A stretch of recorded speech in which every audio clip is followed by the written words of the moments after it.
Spokane Valley could become a sanctuary city of a different Councilman kind. Caleb Collier says that this I'm proposing that the city of Spokane Valley issue a proclamation stating that our city is a Second Amendment sanctuary city.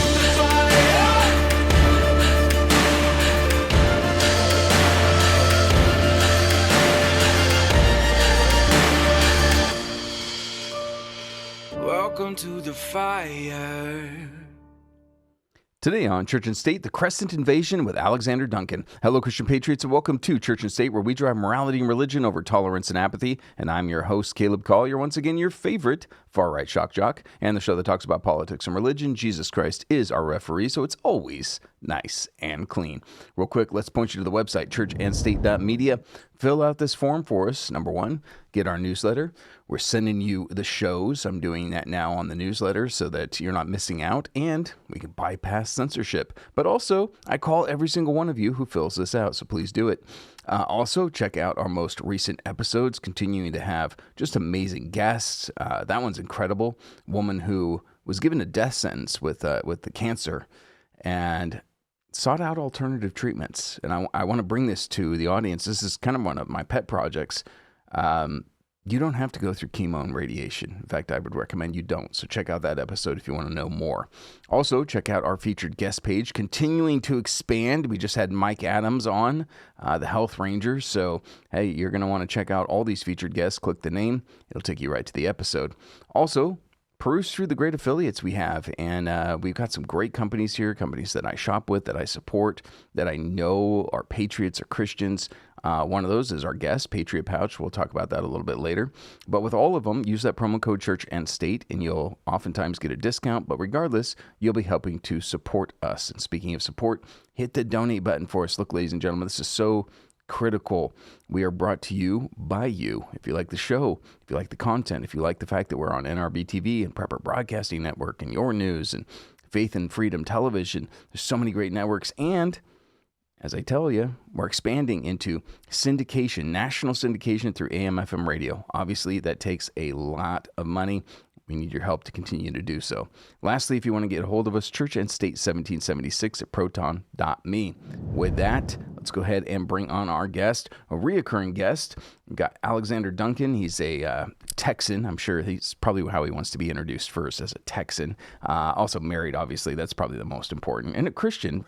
I'm going in reverse order here, okay? Former LEO and president and founder of Patriot Pouch, which we will talk about after the break. But Alexander, always great to have you on the show. Yeah, thank you. I love this show because, man, we get right into it with everything going on. Well, there's so much to talk about. And I mean, every single time you turn on the news or just turn your head in a different direction, there's some type of an attack against our liberties, against America, our sovereignty. So yeah, it's you can't be bored. I'll put it that way. Right. They're giving us never-ending stuff to talk about. I mean, I don't know if you've been catching on to the flock issue with the flock safety cameras going on. I got, blocked by their CEO for just asking a question. But yeah, it's a great time to be an American, whereas we're losing every liberty we have, it seems like. Yeah, I mean, that flock camera is such an important issue, and I'm glad you brought that up. We weren't even planning on talking about it, but that's kind of how you and I operate. It's very organic. Right. Two guys kind of having a conversation. It just so happens it's being recorded. But flock cameras, I love the fact that so many Americans are waking up to this danger, and the Fourth Amendment is really coming into a lot of conversations these days. Right. Yeah, and it's funny because when I was in law enforcement in California, we used flock. And of course, I actually sat through their presentation to our department. And when you hear it on face value, you're like, oh, this is great. It helps us catch criminals. And it does. It's caught a lot of criminals. But at the same time, you're recording every single license plate that passes by. And it's going even deeper than that. They don't even need a license plate. They could put in if there was a bumper sticker or there's some type of damage on that vehicle, and they will track it on every single camera it's hit. So you could take any random license plate, go to their website, and this is only for law enforcement. We had civilian employees with access to this stuff, people that are not sworn police officers, and they could look up any license plate and see any camera that it's hit on in America. So, I always hate the whole, when you hear people say, well, I have nothing to hide. So who cares if they track me? Well, you have nothing to hide right now. But what happens when policies change, laws change, and they say, hey, owning a firearm is illegal, so we're going to track every firearm owner. Christianity, illegal. We're going to track every Christian leaving a church. And people don't realize once you give up freedom, it's never coming back. And I'm glad people are, I don't advocate for vandalism, but I'm glad people are starting to do something and fight back against this, because if you just sit and remain silent, nothing's going to happen. Yeah, we would never recommend that people engage in vandalism against these flock cameras. I'll just leave it at that. Alexander, I love to sometimes go back and watch some of my favorite dystopian movies. And I just rewatched this week Enemy of the State. That is such a great movie. It came out in 1998. But so much of what they revealed in that, I'm like, oh my gosh, like all of this is true and more. They're well beyond what they showcased in that movie. But one of the really interesting things about that movie was that Gene Hackman's character, at one point in the movie, they say his date of birth, and you know what his date of birth was? Just predictive programming. They love to do this in Hollywood, but just take a wild stab at his birthday. 2030 or something? No, it was 9/11. Oh, in 1998, 9/11 was his birthday. I was like, there it is. There it is right there. Yeah, it's all connected. I don't even know what to say anymore with everything that's going on, because now they don't even hide anything. They just put it all out in the open and say, yeah, we're doing it. So what? Like, you're not going to stop us. Yeah. It's the same thing with the deep state. It's like, they're just like, yeah, we're here and we're going to continue doing what we want to do. And none of you are going to stop us. Because, we were all hopeful with, Trump at the beginning. We're like, oh, this is the first guy fighting back. He's not part of the, deep state. And it's like, no, they've kind of got to him. He's compromising somewhat, because sure falling in line with everything he said he wasn't going to do. That is the truth. From another war to, are we still talking about Epstein? It's just every single time it seems like lately he opens his mouth, I'm just like, I voted for you. Why? Well, the Fauci thing the other day. Yeah. Oh, these auto pens, they're illegitimate. And then in the Oval Office, no, we're not going to do anything. That's a pardon. It's like, what happened to you? Yeah. We elected you to fight all this corruption, and now you're just kind of like rolling over, like, yeah, so what? It is what it is. Yeah, it's so disappointing, and Fauci was an interesting one. And as of this date, it's July 30th when we're recording this. But Fauci was just on the stand, and my goodness, he has immunity, but he's pleading the fifth, which really doesn't apply. But that guy wouldn't answer any questions, even the color of his tie. Yeah, which you're just a buffoon at this point. Whoever your legal counsel is, their intelligence needs to come into question, because if you know the Fifth Amendment, you're not protected because you have immunity right now. They could ask you whatever you want, and you're defying a congressional subpoena. And it's like, why can't these people just have the common sense to be like, okay, you ask me the color of the ground, I'll answer that, whatever. Who cares? But every single question, on invites a counsel, I'm invoking my Fifth Amendment right. It's just like, way to make yourself look even worse. That's true. It's like, yeah, nobody's going to love him. I would imagine even though some of those leftists who were like, in Fauci we trust, have started to move away from this guy at this point.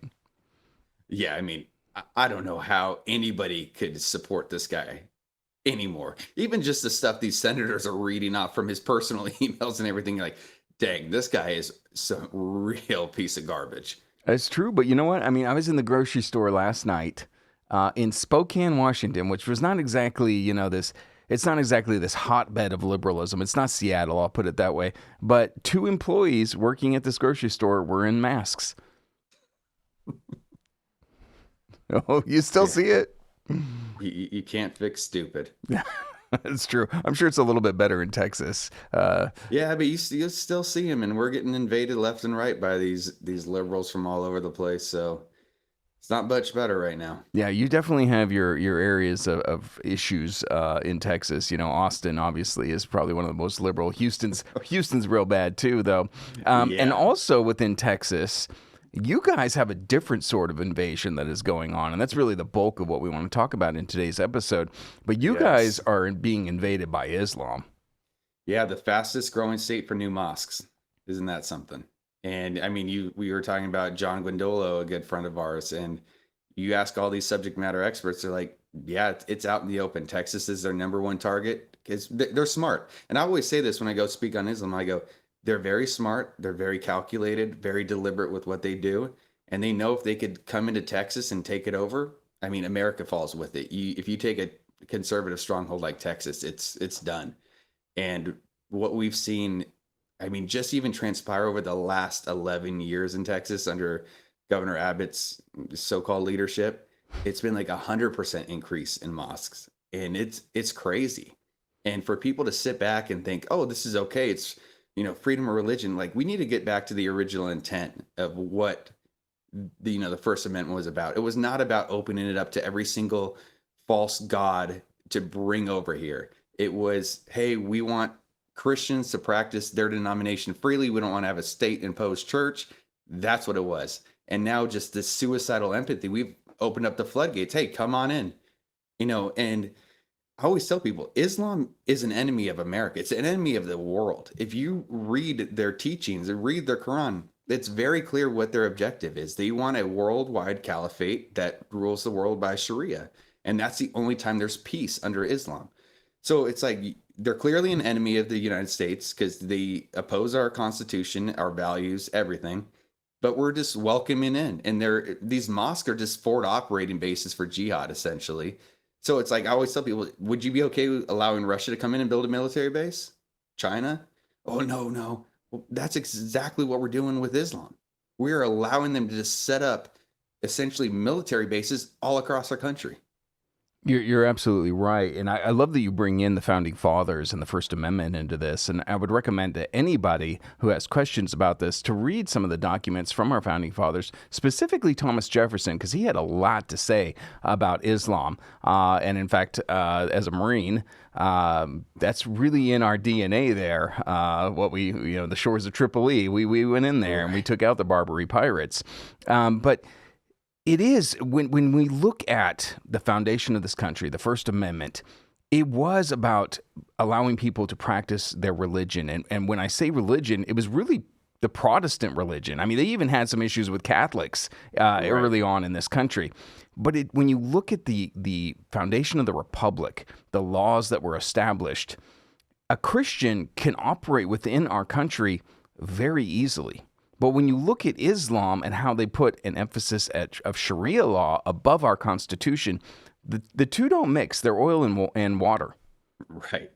And, it's great that we're having more people wake up to this. We're seeing there's a Sharia-free caucus in Congress, and we have it here in Texas. But I always go back to saying this is just like medicine. You're trying to treat a symptom and not the cause. So Sharia is just a symptom of Islam. Islam is the root cause, the problem. And I go, you could ban Sharia all you want. It's not like they're operating Sharia courts at your local courthouse. They adjudicate these cases inside a mosque. Just like gang members, when you say, oh, you can't carry a gun, you're a career criminal gang member. Do you think they listen? No. Same thing with Muslims. They're going to adhere to Sharia because that is fundamentally what they believe. And they're going to still adjudicate this stuff inside their mosque. And guess what? The government is not going to do anything because they're going to be like, well, it's a sacred place of worship. We can't go in there and interrupt what they're doing. And so it's all political theater, and it's just a big waste of time, essentially. Yeah, I would completely agree with that. One of the other issues that I want to talk to you about this, and I wish the left would pay more attention to this. You do realize, and I'm talking to the leftists, that you're being used by Islam, that they've identified you as the weak ones. And this is why they have this axis with you, because they know that if they're able to take over, and in this case specifically Texas, and get everybody to start voting Democrat, that they can easily take you out. That's their goal there. And I wish the leftists would look at Islam, actually look at what they teach about things like homosexuality, because I think even the leftists would then oppose Islam at that point. Right. I mean, we've heard it. I don't know if you ever saw the interview with Dinesh D'Souza and that imam, and he straight up asked him, he's like, well, why do you vote left? I mean, they stand for stuff you fundamentally oppose. And he goes, well, yeah, but conservatives, you have values, you have morals, principles that you stand on. The left, they don't have any of that. And they're easily manipulated. And that's exactly what we're seeing. When you see these protests, Queers for Palestine, like, okay, go over there and see how you're going to be treated. You know, it's just, they're useful idiots for Islam. And it's honestly working in Islam's favor. CARE put up, I think, 76 candidates this last election cycle, and they got 50% voted into office. And I always tell people, like, they think, you know, they always go back to, oh, well, they're not committing, you know, terrorist acts anymore. Well, that's only a small portion. You know, they're an ideology that conquers. If you go throughout history, multiple Christian nations conquered by Islam, and they have it so much easier in America. And their whole thing is ballots, not bullets. They don't need to come wage war. They're going to use our Constitution against us. They're going to vote themselves into office, and they start locally. They start with school boards, city councils, state legislator. Now we have members of Congress. We're going to have a Muslim senator, it looks like, out of Michigan. And I mean, they play the long game, and it's working right now. It 100% is. I think it was John Guandolo, actually, who identified CARE as jihadist in suits. And this is what they're doing. They're using the legal system. They're using the Republican form of government that we have here in this country as a weapon. It doesn't have to be a bomb or a gun in this case. They're using our own system against us in order to bring these people into power. And you and I both know politics. I mean, even the Republican Democrats, they start at that low level. They get the people in the city council, and then they move them up the chain and oftentimes it's because of leverage. They can get stuff on these people. But the jihadists are using it the exact same way. Yeah, and I think another misconception is when people hear the term jihad, they think warfare, terrorism. Well, it's like, no, jihad encompasses everything. Jihad is obligatory for Muslims, but that goes into like tithing, by contributing money to your local mosque, by immigrating to a non-Muslim country, hijra, that's a form of jihad. Outbirthing us, that's another form. They are outbirthing us at an exponential rate. And we're going to see, I mean, that's what's going to do us in the long run is Christians are not having children because they've been sold this lie from culture, and they are just popping out, I think, on average of 5 kids per family. Yeah, they're going to be the majority at some point. And we just, as the church, I think we are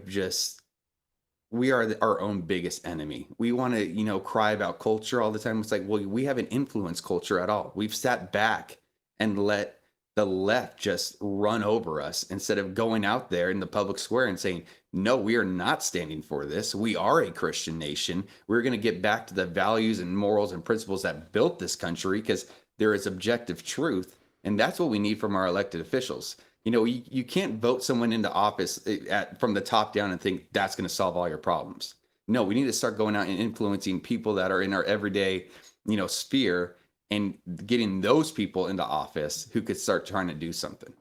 Amen to that. And, I'm not Catholic. I've got a lot of love for my Catholic brothers and sisters, but I think we should, as the church, really take on one specific Catholic practice, and that's on birth control. Like, the Catholic Church has been real solid on the fact that they do not support birth control. And you see these Catholic families, they're 8, 9 kids. Maybe we should start operating that way in America, because within a generation, we could really take it back. I completely agree. I mean, I think that's just another lie we've been sold in the West, is like, oh, birth control, vasectomies, this and that. Like, you could still have fun and not worry about having children. Well, it's like, well, what did God intend for us to do? He intended us to multiply. And why did he say to multiply? So we could spread the gospel, so we could spread his teachings. That was the whole purpose of multiplying, was to continue and spread Christianity as far as we possibly could. But we've limited ourselves. We've significantly decreased our numbers. And we want to talk about like, oh, well, there's a resurgence in Christianity. Yeah, but it looks like it's going to be a temporary thing. Everybody wanted to join on the train, say, I'm a Christian, wear their, little hats and show up to a rally. But at the end of the day, they're not practicing it. They're not practicing their faith and going out there every day and being bold and telling people about Christ and saying, hey, you know what? I don't stand for this. I actually oppose what you're doing. But, too many are scared of culture. They're scared to fall victim to this woke culture and just succumb to it. You've absolutely nailed it. I mean, we've seen cycles like this. I remember when Passion of the Christ came out, Mel Gibson's incredible movie, and there was this massive wave of people that are like, I'm Christian now. More recently, with the death of Charlie Kirk, we saw this massive wave of people that are like, I'm going to church. I've never been to church, or I haven't been to church in years, and I'm going. But it's the parable of the seed. And we're seeing it. It plays out in this country so often where they hear the good news, but they're on that shallow soil and they're not going, they're not actually doing it. They're not actually living it.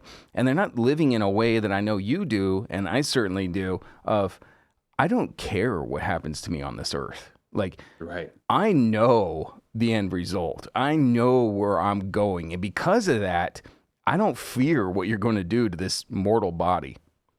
Right. And I think we need, as Christians, American Christians especially, like, it's so funny. Oh, I got persecuted. Someone told me, they didn't like that I was a Christian. Oh, boo-hoo. Look at the rest of the world.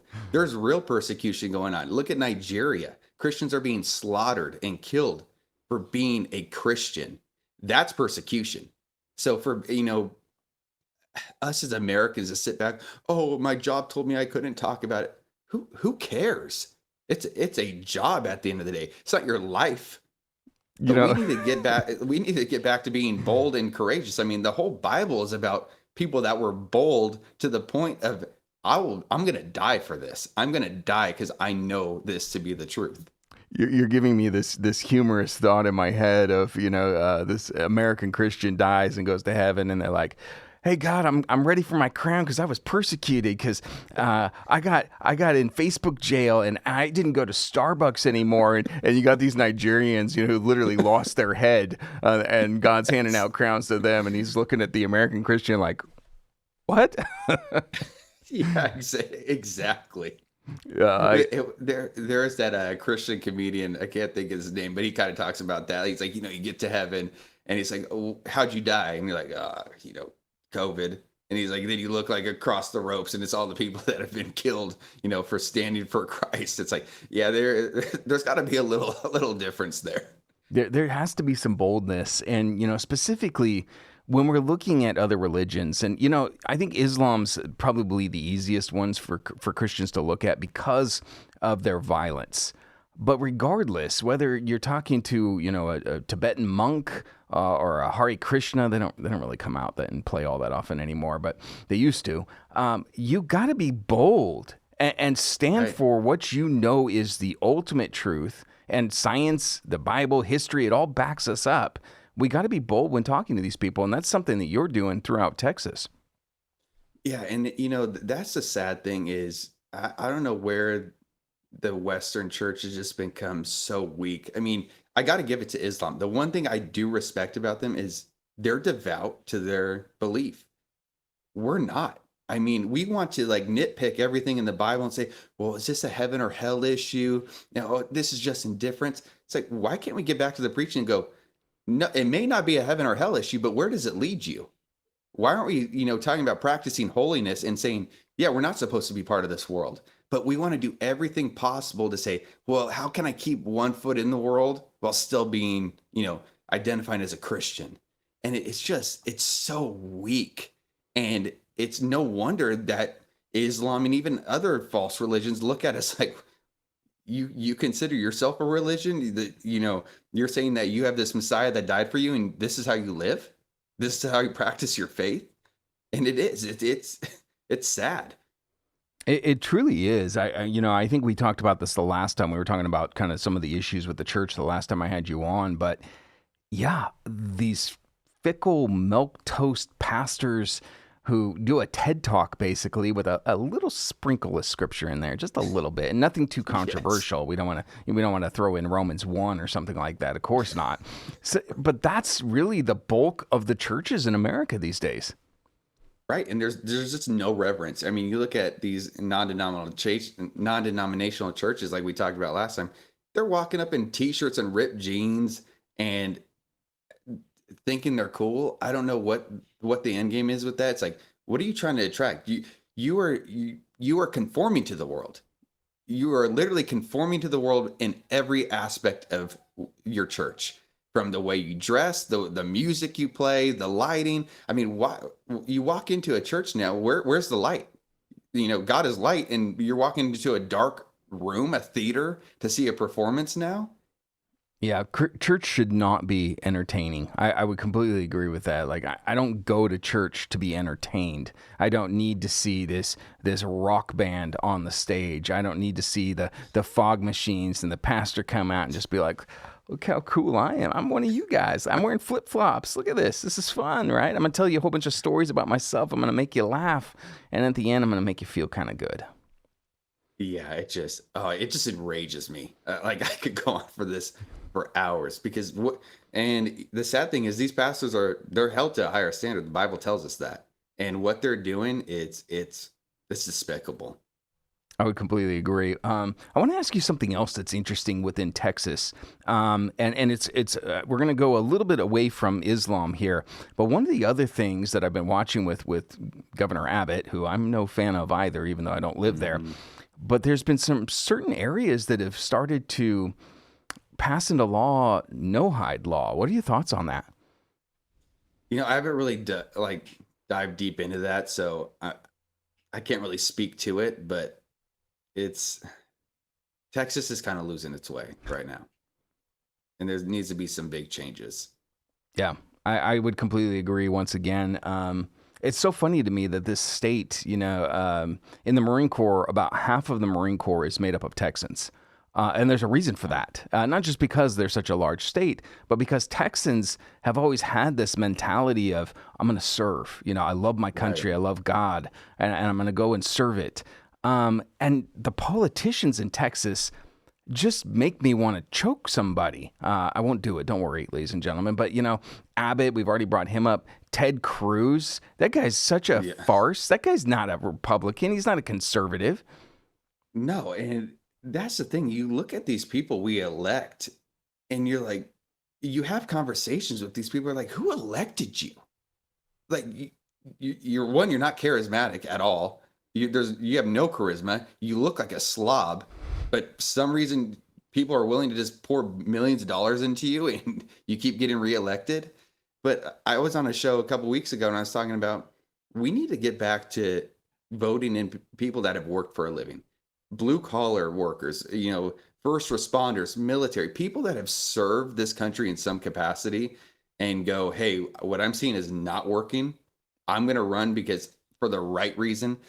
We got to get away from these attorneys. All these attorneys go to law school, they come out, work for a firm, but their whole aspiration is to run for office.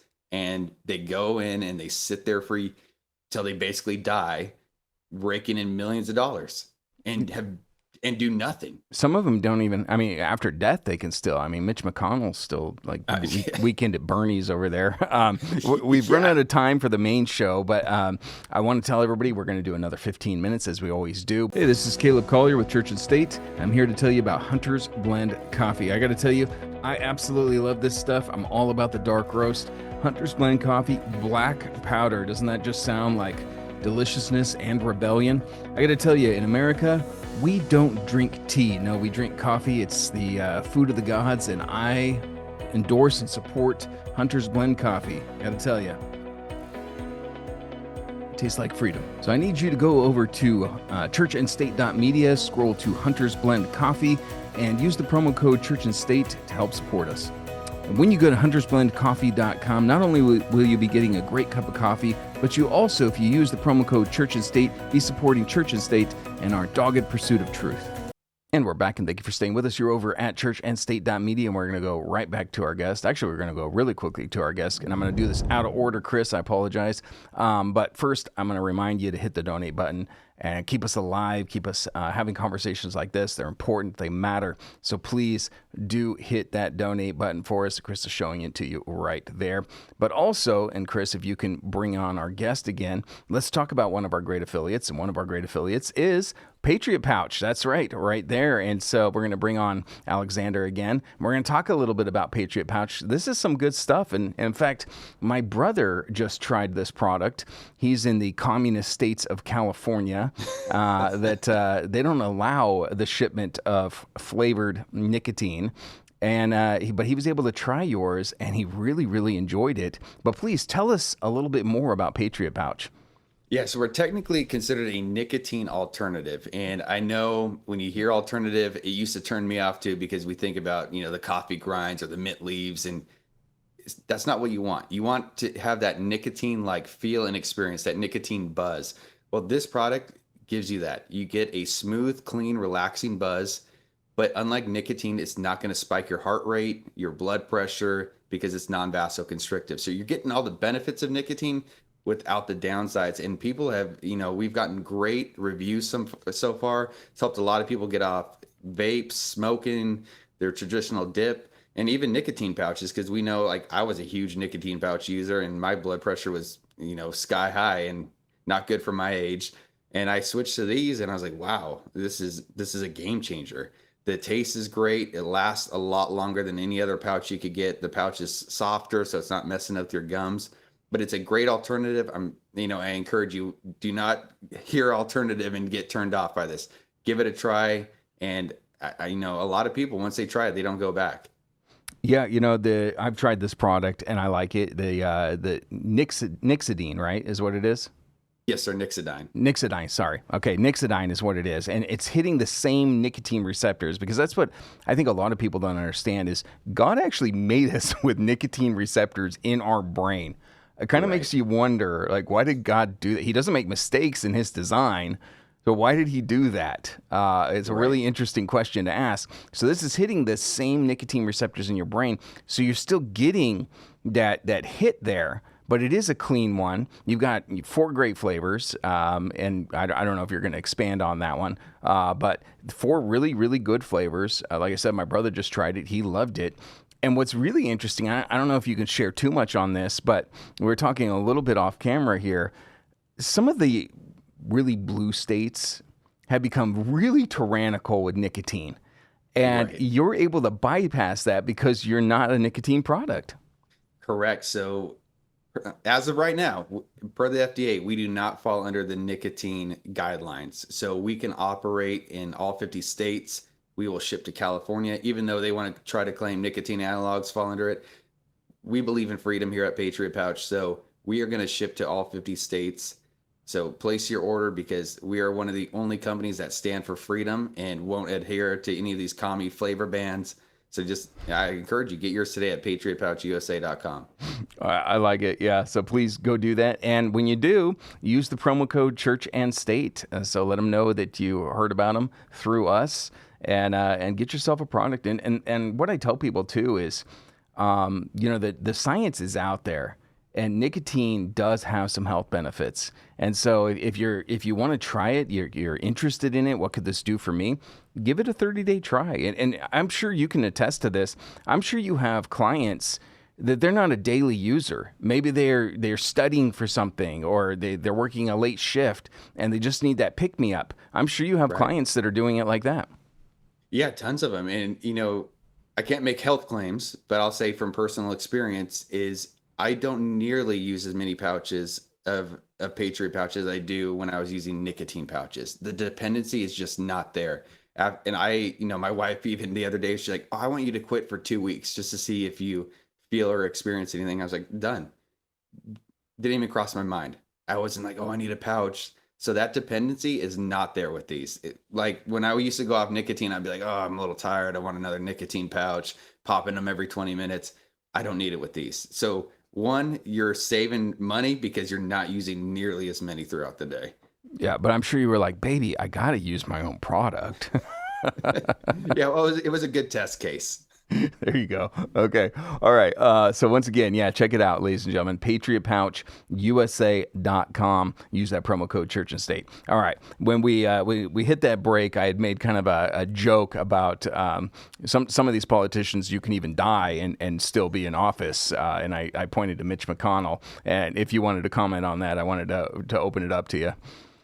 I mean, that's just the prime example of why we need term limits. And I even say age limits. We need to get younger blood in there because, I mean, look at these people. They stay in there longer than a career. They're in there 40 plus years. But the whole thing is that the system's broken. if you look at why these senators stay in as long as they do, because it's a seniority based system. Everything from where they are seated, where their office is, what committees they're on. So it's no wonder they sit there forever. But I mean, again, this could be fixed with term limits, because term limits are a great way to usher in the next generation, to train up someone who you want to replace you. But again, these people won't vote themselves out. So looks like we're going to be stuck. Yeah, term limits is a really interesting issue, and this is one of the things that the Constitutional Convention pushes. And I've gone on record as being opposed to a Constitutional Convention because I see the inherent dangers in that. Because number one, what you just pointed out, I don't trust the current politicians, and those are the people that are going to be voting on this Constitutional Convention. Scary, but term limits just taken out of all of that, and just that being a one issue. I can definitely see the argument for it, because the fact of the matter is we don't have that many Ron Pauls. Okay, we had Ron Paul. He's the OG of liberty, right? And term limits would have sucked if we would have gotten rid of him. But all the rest of them, I can see the argument for term limits on that. Yeah, and I mean, the thing is, he's a great example of someone we'd want to keep in. But if you have that system in place, he finds someone that aligns with his values, starts bringing him in, training him up. So when that election comes, like, hey, look, this is who's going to carry on my legacy, who's going to vote how you want me to continue voting, because we've trained him. We've shown him the way. He knows the ins and outs of this system now. But no, we don't do that. We just continue. And that's where it gets back to vote in your primaries. That's the only way to get these people out. Don't just see an R next to their name and give them an automatic vote. Really dive into these people and see who they are, because there's a lot of great people that run for office and they never get a shot because they're just, bulldozed by whoever has the most money. I think that's probably one of the most important things that we could be doing as Americans, politically speaking, is to start really taking people to task during the primaries and to say, hey, you had your chance. You've served 2 terms in Congress, and you have voted horribly, and you have not supported our interests at the local level. And because of that, we're replacing you. And the primary is such a beautiful way to do it if we just had educated and motivated voters. Right. And I mean, you nailed it right there. It's the education aspect. And I always go back to one of my favorite verses, Hosea 4:6, my people are destroyed for lack of knowledge. And I mean, that is true biblically. It's true in America, because most people don't even know what they're talking about. And when especially start reading these bills they put forward, you have your congressman or your senator, hey, we're going to vote yes on this. Well, why? Because they got their one sentence in it. Well, it's filled with garbage, and it's written in legalese. So 90% of the population, unless you have some type of legal background, don't even know what it says. And this is what we're putting out. It's a way to deceive the public at the end of the day, because they're like, hey, these people aren't smart enough to read this because we had a bunch of lawyers write it. So unless you're in law enforcement or have a legal background, you don't know how to read these things. And then they pass them. And they pass them because they got their one sentence in there that they wanted, even though it's filled with the complete garbage.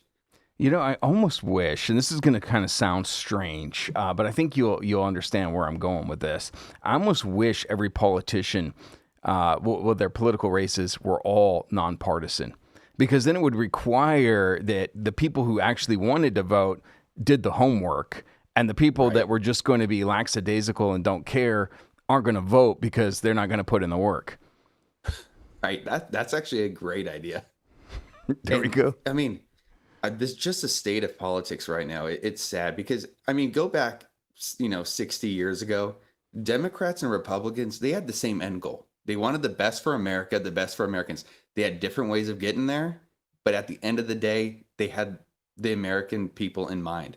Now it's just, I mean, they're all out for themselves, and you could be a Republican and have the best bill ever presented that's going to help, let's say help 100% of Americans. Well, because a Republican's name on it, it's going to get shot down by every single Democrat. It's like, what happened to half within the Republican Party? Yeah. It's like, what happened to saying, Republican's name's on this, but this benefits all everyone. Let's get this done. It's just a never ending fight. And what we're seeing with Trump, it's like, we haven't gotten anything passed. We have executive orders. Well, that's great. Once he's gone, they're all going to be rescinded and we're back to where we were. It's terrible. Yeah, I really get frustrated with so many politicians, especially when they're on the campaign trail. They talk about the fact that they're going to be the ones that are going to be able to reach across the aisle, right? You hear this constantly, the political rhetoric. But the reality is that the people that are willing to reach across the aisle, most of them are just compromisers, and most of them, especially within the Republican side, just compromise with the Democrats, and we get worse laws. But what you just said, if we actually had people, like Thomas Massey's a great example, right? Yes. And he has reached across the aisle and worked with Democrats on things that will benefit all Americans. That's the kind of politicians that we want to see. Right, exactly. And we need more of that. But look what happened to him. I mean, that's what I can't stand. Like, I'm a President Trump supporter, but guess what? Just because you support someone doesn't mean you have to agree with them on everything. And where is this blind loyalty? When did we sign up to have blind loyalty to whoever's in office? No, we're supposed to hold them accountable. We're supposed to say, hey, we voted for you for this reason. You're not holding up to what you said you're going to do. But no, it's like, if you speak out against them, you're an enemy. And people like Thomas Massey fell victim to it, and now they're out. And it's ridiculous because we need to be able to hold our elected officials accountable. We should be able to call these people out. There shouldn't be just blind loyalty because they're who you voted for initially. I'm right there with you. It's the equivalent of a young woman who gets a GOP tattoo on her lower back. I mean, that's kind of how they're operating. It's like sports teams, and I talk about this a lot on the show. Like, people will literally, if their team does anything wrong, they'll excuse it, right? No, the refs are blind. How could they even call that? Well, he punched that other guy in the face. No, he didn't. No, that was just like a love tap, And then if the other team does anything, of course, they're crying foul on this. That's how politics is operating in America. It's not supposed to. No, I mean, we saw it at the beginning of the Trump administration with the disgraced Pam Bondi going after speech. It's like, we just fought against this. We are the ones that were saying you can't, control speech. And she wants to come in, this hate speech. Like, what are we doing here? Like, this is just getting insane. It is. And that's the thing. That's the beauty of the First Amendment, is we should allow all ideas on the table. I mean, we've been talking about Islam a lot on today's episode. I'm sure for you want to be able to debate some imam, some jihadist, because your ideas are based on truth, and you know that you can defeat them through truth, through logic, and through the help of God. Right. I mean, the whole speech thing, we could go down that rabbit hole, but with the Shiloh Hendricks in Minnesota, what just happened, it's like, what is happening in this country? Yeah, should she have said that? No, I mean, I don't advocate for people saying it, but guess what? It's protected. She could say it all she wants. Do I agree with it? No, but that's the whole point of the First Amendment. The First Amendment protects offensive speech. If it didn't, we wouldn't need a First Amendment. Yeah, and it's just, I mean, we're seeing it here in Texas too. We've had, I'm sure you've seen it, law enforcement going out and saying, well, what you're preaching, it's your Christian street preachers, what you're preaching, that's offensive speech, that's hate speech. I'll ticket you. In what world? Where are we? Because this doesn't seem like Texas, and this is not America if that's what's going to start happening. So well said. Let me ask you one more question, and then we'll sign off here, and we're going to go a little bit beyond that 15 minutes. I hope you don't mind, but I recently saw a video, and it was an older gentleman. They were at some sporting event, and the guy in front of him, a younger man, was not standing for the national anthem, and this older gentleman whacked him upside the head, and I'm a veteran and I love this country, but honestly, I did not agree with the actions of that old man. That guy does have the right, because we live in a free country, or we're supposed to not stand for the national anthem. And what are your thoughts on that?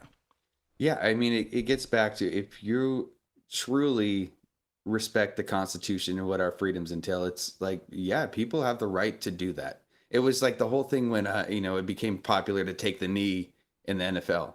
It's like, if they want to do it, I mean, do I agree with it? No, I think everyone should respect the flag. But guess what? That's what the beauty of this country. We don't enforce things on people. They can make a stand. Now we could get into the, oh, it's a private business. They could, do certain things what they want. Yeah, sure. But in public, if someone wants to not respect it, guess what? That just shows you who they are. It shows you that they were probably raised by some garbage parents that didn't instill patriotism in them. But they have that right here. We're not in Iran where they're going to, behead you for, some blasphemy law. I think that's once again we agree completely on this one. You have to respect people and their freedoms and their rights. If you claim to be a lover of liberty, otherwise you're falling prey to tyranny. Well, Alexander, it's been an absolute pleasure once again having you on. Love these conversations that we have. I'll remind everybody to check out patriotpouchusa.com. Alex, I'm going to go ahead and close this out. If you hold on one more minute post-production to say our goodbyes, I'd appreciate it. But thanks again for coming on. Thank you. Appreciate it. God bless. God bless you too. All right, ladies and gentlemen, there you go. A great candid conversation, fixing the ills of what's going on in this country, talking about the church, Islam, patriotism, politics. It's a great episode for you to share with friends, family, and neighbors. Church and State is brought to you in part by Colonial Life Spokane Independent Agents, Finders Insurance, and Mark37.com. I'm Caleb Collier. I was born for a storm. Welcome to the fire.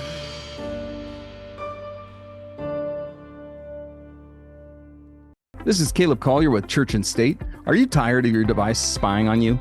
Ladies and gentlemen, we live in 1984. Your phones, your tablets, your smart televisions, they all are spying on you. And this is why I heavily endorse Mark37.com. This is everything you need for your digital privacy. Phones, tablets, laptops, all of them are ghost protocoled. So that means that you are in charge of your own data. Just go to churchandstate.media, scroll over to shop, and hit mark37.com for all of your privacy needs. Make sure to use that promo code Church and State. Hey, this is Caleb Collier, and I know you're excited for the Church and State podcast. Now, as a Christian patriot, I love precious metals, whether it's gold, silver, palladium, and of course, lead. And this is why I want you to go over to Ponderay Ballistics, don't ask me how to spell it, for all of your ammunition needs. Remember, that's PENDOREILLE ballistics.com for all of your ammunition needs. I want you to head on over to churchandstate.media/shop.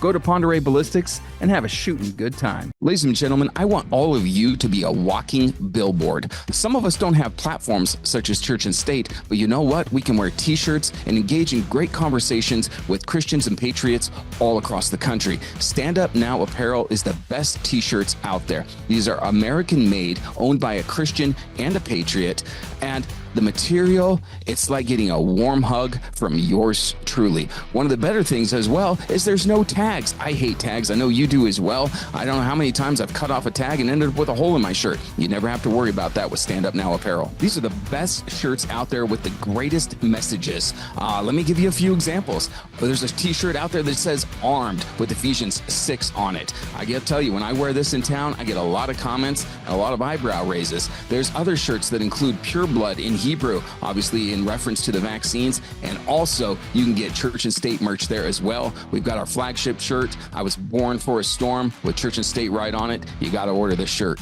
Go to Stand Up Now Apparel for t-shirts and hats, all of this great merch with great Christian and patriotic messages.